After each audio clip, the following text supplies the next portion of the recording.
Selamat pagi, perkenalkan nama saya Devi Megarta Borusibarani dengan NIM 2014-01136.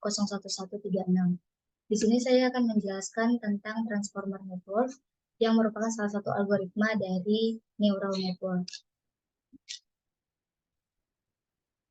Oke, pengertian dari Transformer itu adalah jenis Neural Network yang sangat efektif untuk menganalisis jenis data yang rumit seperti gambar, video, audio, dan teks. Nah, transformer ini secara keseluruhan terdiri dari encoder dan decoder.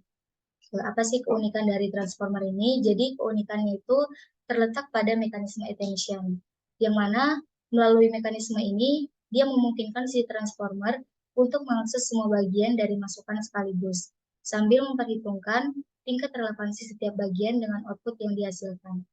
Selain itu juga dia lebih cepat dan efisien karena transformer ini tuh memiliki kemampuan untuk memproses masukan secara paralel.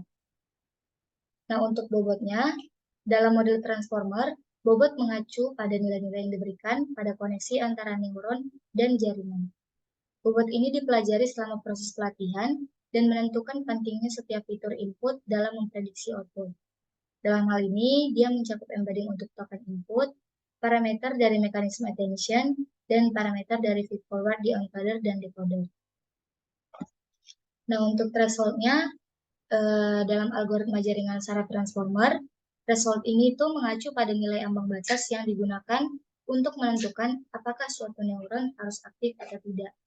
Nah, threshold dapat digunakan untuk mengontrol sparsitas jaringan dengan hanya mengizinkan neuron tertentu untuk aktif jika output mereka melebihi ambang batas tertentu.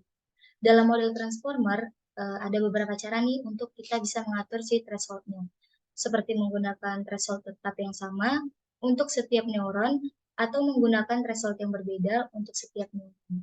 Selain itu, threshold juga dapat disetel pada setiap lapisan transformer sehingga memungkinkan untuk mengontrol sparsitas pada setiap tahap pemrosesan.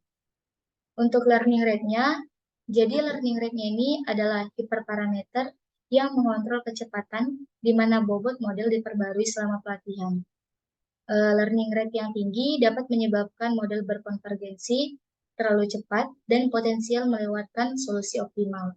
Sedangkan learning rate yang rendah dapat menyebabkan model membutuhkan waktu yang lama untuk berkonvergensi. Nah, kita aja langsung masuk di sini. Yang pertama itu misalnya kita mau bikin terjemahan dari bahasa Indonesia ke bahasa Inggris. Jadi, algoritma itu pertama-tama nanti encoder akan mengambil input terjemahan bahasa Indonesia, kemudian decoder juga akan mengambil input, dan decoder ini akan mengeluarkan output yang digeser ke kanan. Sini kita lihat bahwa inputnya itu aku mau tidur, nanti akan diambil oleh encoder, kemudian decoder akan menghasilkan output, yaitu I want to sleep. Karena ini ground truth, jadi ini hanya bisa digunakan untuk training saja. Nah, di sini vektor input itu adalah gabungan dari word embedding dan positional encoding. Oke, di sini kita lihat bahwa encoder terdiri dari 6 blok yang memiliki kualitas yang sama, arsitektur yang sama, tapi weight-nya terpisah. Begitu juga dengan si decodernya. Oke, di sini kita lihat bahwa satu blok encoder terdiri dari self-attention dan fully connected. Sedangkan blok decoder terdiri dari max self-attention, encoder decoder attention, dan fully connected. Oke, kita akan bahas di slide berikutnya. Nah, di sini jadi kita bahas dari si blok encoder dulu. Jadi di sini full connected ini itu dia berfungsi memproses input secara paralel yang weight-nya share atau weight-nya sama.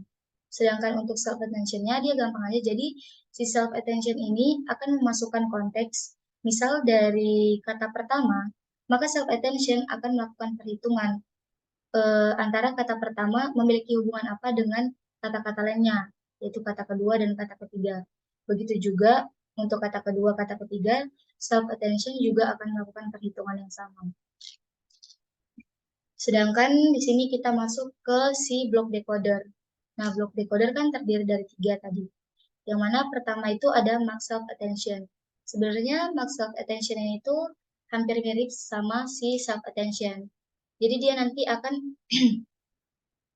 mengambil konteks mulai dari kata pertama, kata kedua, kata ketiga, kata keempat, dan kata kelima. Nah, di sini supaya network itu enggak ngambil ke kata-kata lainnya, maka dia akan melakukan max alias ditutup. Jadi misal nanti pada time step pertama, si encoder ini belum tahu bahwa ada output. Nah, lanjut di time step kedua, dia baru tahu, oh ternyata ada output nih, outputnya I. Begitu juga untuk time step ketiga, dia baru tahu ada output I1. Sampai nanti di time step kelima, baru dia menghasilkan output, ternyata outputnya itu I want to sleep. Nah, lanjut di sini ada encoder decoder attention. Jadi encoder decoder ini akan mengambil input keluaran dari max of attention, yaitu berupa kata-kata dan konteks, dan juga ada di sini input input decoder. Nah, di sini si encoder decoder attention itu kayak nanya, dengan input yang begini, maka encoder yang bagian mana nih yang harus dilakukan, diperhatikan. Gitu juga dia melakukannya per kata, lalu nanti dia terakhir mengeluarkan output. Oke, terakhir di sini ada polyconnected. Sebenarnya sama aja sih kayak di blok encoder tadi. Jadi si polyconnected ini tuh akan memproses input secara paralel dengan wake yang terpisah. Oke, mungkin segitu aja yang bisa saya jelaskan. Apabila ada salah kata atau yang kurang dimengerti, saya mohon maaf. Saya akhiri, selamat pagi.